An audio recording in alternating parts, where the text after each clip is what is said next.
Mae'n hanfodol bwysig golchi'ch dwylo'n iawn mwyn helpu I atal bacteria rhag lledu.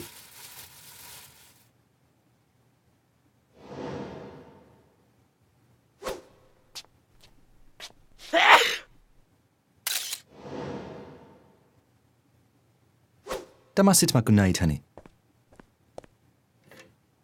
Rhoi eich dwylo dan ddŵr cynnes o'r tap a defnyddio sebon.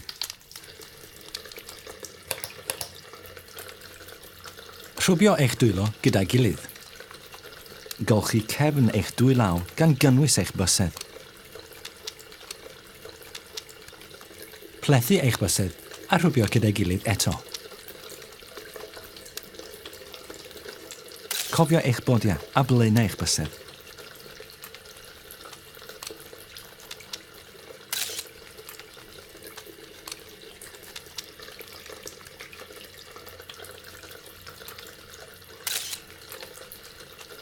Rinsio eich dwylo a'i sychu'n drolwyr.